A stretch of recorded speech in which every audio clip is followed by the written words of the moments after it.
nos vamos a sumergir en una profecía realmente fascinante.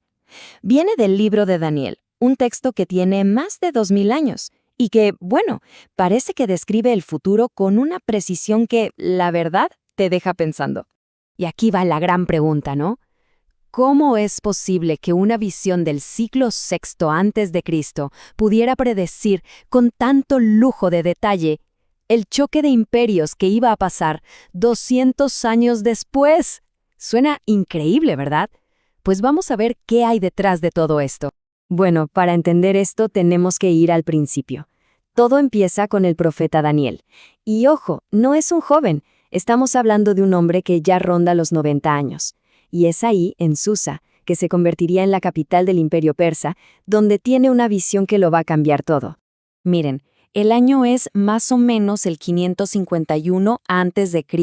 Estamos en pleno reinado del rey Belsasar de Babilonia. Y este dato no es menor, es clave porque nos da un punto exacto en la historia. O sea, la visión ocurre muchísimo antes de que pasara todo lo que supuestamente describe.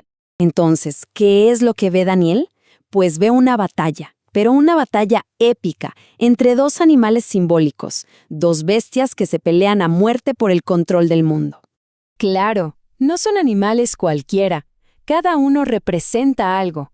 Por un lado, tenemos un carnero, que simboliza al imperio medo-persa, y por el otro, un macho cabrío, que viene a ser el imperio griego. Pero lo realmente interesante, lo que nos da las pistas, está en los detalles, sobre todo en los cuernos.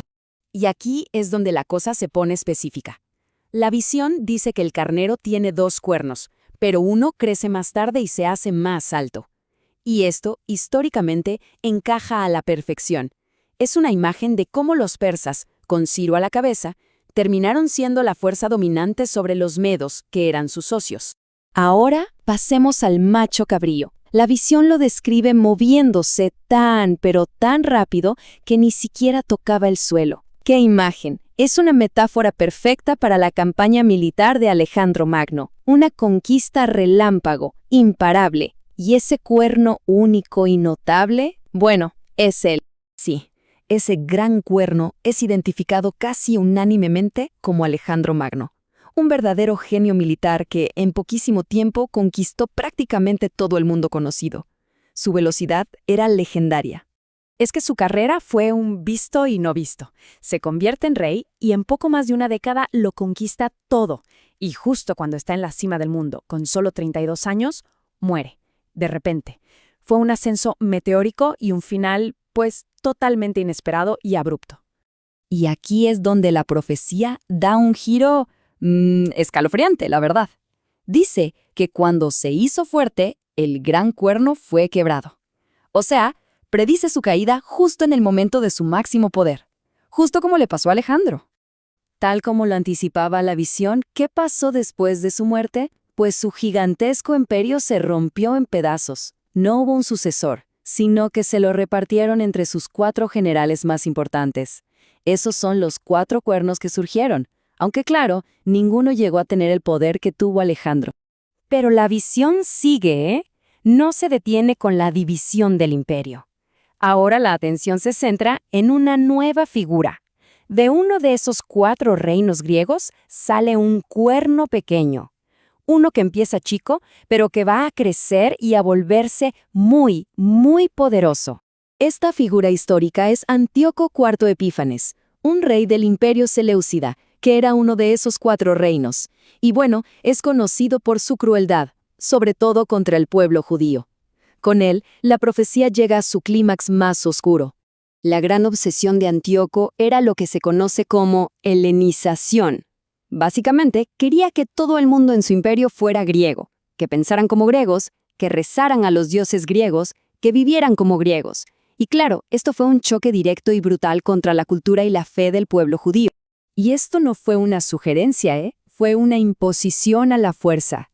Lo que siguió fue una persecución terrible y un acto que, para los judíos, fue el sacrilegio más grande imaginable, un verdadero ataque al corazón de su fe.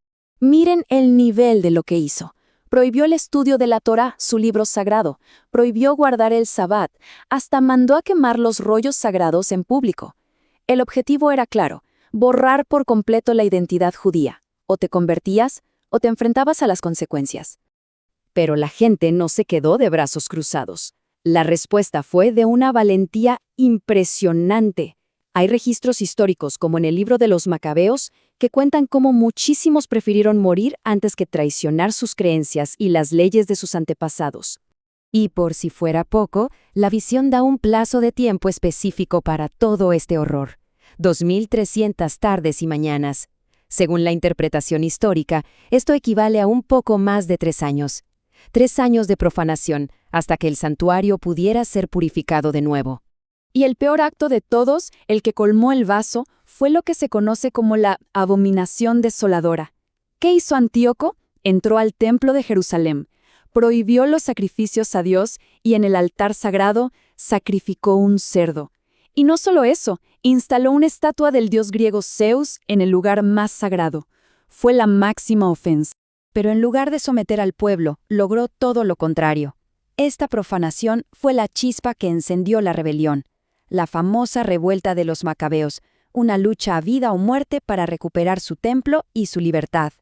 Entonces, si ponemos todas las piezas juntas, el rompecabezas es impresionante.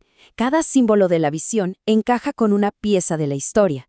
El carnero con los 2 cuernos, Medo-Persia. El macho cabrío con el gran cuerno, Grecia y Alejandro Magno. Los 4 cuernos, sus generales. Y el cuerno pequeño, el rey Antíoco. La correspondencia es directa. Pero ojo, que hay un giro final. El propio texto dice, a través del ángel Gabriel, que esta visión no es solo sobre lo que pasó con Antíoco. Dice que está sellada para el tiempo del fin. Esto ha llevado a muchos a pensar que lo que pasó con Antíoco es solo un patrón, como un anticipo de algo que podría volver a ocurrir. Y eso nos deja con una pregunta final, una pregunta bastante inquietante. Si la historia ya siguió este guión una vez, con una precisión casi matemática, ¿quién nos dice que no podría volver a pasar? Es posible que los patrones de la historia estén destinados a repetirse.